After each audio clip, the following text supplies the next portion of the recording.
Você que tá cansado de pagar mensalidade em canal fechado ou quer um aparelho com canais fechados? Cabox TV são mais de 590 canais, paga só o aparelho, link na descrição. E realmente a China está crescendo tanto, né? E está tendo tantas influências. Eu queria saber, inclusive, como que o elemento cripto joga nessas relações internacionais. Porque a gente mencionou que ele meio que tira o poder de uma moeda centralizada, que hoje é o dólar, e isso tem um papel no jogo de poder nas relações internacionais. Está tendo, os governos estão agindo, você falou que tem muita gente banindo, como que está rolando? O cripto, a princípio, eu acho que é uma ameaça ao papel do Estado, né? Porque uma das formas, assim, o Estado, a princípio, se define pela sua capacidade de manter o monopólio do uso da força no seu território, né? Isso é a definição mais básica. Mas a emissão de dinheiro é também um dos elementos centrais de que é um Estado. Então, por isso que a decisão de vários países na União Europeia em adotar o euro foi um passo tão ousado, porque a França hoje não emite mais sua própria moeda. Sim. Ela não tem mais banco central. Sim. Ela precisa, se ela quer tentar, né, convencer o Banco Europeu de aumentar juros, baixar juros, ela precisa tentar fazer essa pressão, mas não consegue, não tem mais soberania, autonomia para fazer isso. Agora, as criptomoedas enfim, vários estados querem lançar, por exemplo, sua moeda virtual, mas muitas que existem hoje não são controladas por nenhum estado. Então, eu acho que em vez de afetar a relação de poder entre estados, eles podem representar em algum momento uma ameaça à autonomia dos estados, se eles de fato se tornaram relevantes. Entendi.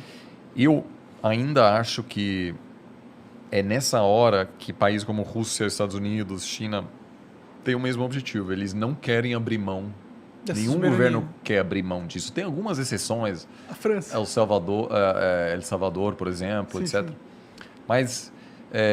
Mas não acho que esse fenômeno será um grande benefício para um país e não para outro. Eu acho que haverá em algum momento uma tentativa dos governos em regulamentar isso para poder controlá-lo melhor. Entendi. E você acredita que eles vão conseguir regulamentar? Você acha que o futuro é cripto? Você tem alguma opinião sobre essa porra? Olha, eu acho que vai haver uma resposta das instituições estabelecidas muito forte contra. Por exemplo, El Salvador, né, na América Central. Tem a galera sugerindo para eles desistirem. É um dos países que promoveu muito, etc. E na semana passada o Fundo Monetário deu um alerta e disse, olha, se você começar a ter problemas, a gente não consegue te ajudar, etc. Então, acho que vai haver uma resposta bastante forte. Agora, sim, é muito cedo. Isso claramente não vai ter volta. Né? O Facebook, né, que chama Meta, tentou desenvolver uma moeda também. Então, esse é um desafio para o Estado. Os estados para todos os estados, né, que buscam controlar essas questões, mas haverá e já está tendo com as grandes empresas de tecnologia hoje outros focos de poder, né? O Meta, Google, etc. são atores que são muito mais poderosos do que países, alguns países. Se for parar para pensar, né? Como que vocês veem na academia? Vocês olham as empresas como grandes players geopolíticos já? Depende do seu olhar, né? Se você... os realistas, eles não consideram uma empresa como o Google ser um ator tão relevante assim. Por quê? Para os realistas, o que importa é território, capacidade militar, que é além do peso econômico, mas o peso econômico, a capacidade econômica é fundamental justamente para ter capacidade militar, para financiar a capacidade militar. E aí você vê uma empresa de tecnologia, ela não tem território, ela não tem população. Então, para esse olhar teórico, não faz muito sentido assim.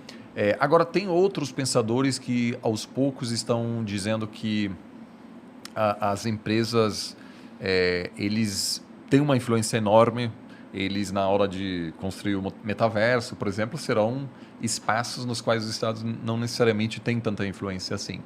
Então, eu sim acho que é um desafio, mas a gente também está de volta na época do nacionalismo agora. Alguns chamam de tecnonacionalismo, então, que as empresas, os governos querem controlar as principais empresas e as consideram como um asset estratégico. Então, por exemplo,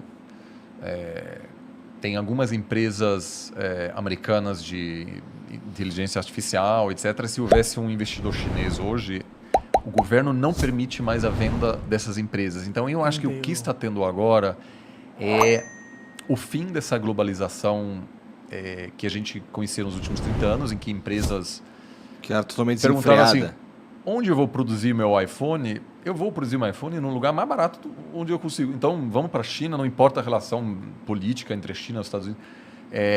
Eu posso construir minha produção totalmente globalizada sem me preocupar com essas coisas de geopolítica. Agora, eu acho que mudou.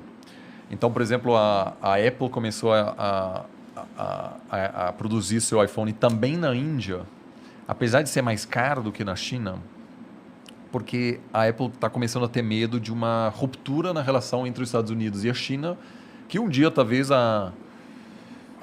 os Estados Unidos diz, se você produz na China, você não vende mais esse produto aqui. E aí tem um plano B agora. Então, eu acho que os estados cada vez mais estão querendo controlar todas essas áreas. E o grande exemplo disso é agora a produção da vacina. A elite americana se deu conta, no meio da pandemia, que 99% dos antibióticos que os americanos tomam estão sendo produzidos na China. Hoje, aquilo seria indefensável. Então, o que está acontecendo? Tem incentivos no governo americano para trazer para a produção local, porque quem sabe que vai acontecer uma outra pandemia, um confronto, etc. E você tem que ter sua produção local. O que isso significa na prática? As coisas vão ficar mais caras, o fluxo de ideias já não é mais o mesmo. Eu tenho colegas em programas de doutorado nos Estados Unidos, eles não querem mais selecionar alunos chineses, porque aí o governo americano vai olhar, será que é um representante do governo chinês? Na China igual. Então, Isso parece um pouco ruim, na real, né? Parece bem ruim, na verdade. O outro mundo parecia um pouco mais simples e eficiente. Do ponto de vista econômico, era muito mais fácil. É muito mais fácil, porque você podia basicamente olhar só, né, os dados econômicos e você não tinha que realmente entender muita coisa de geopolítica. Mas o risco de conflito hoje na Ucrânia já atrapalha muitos mercados no mundo.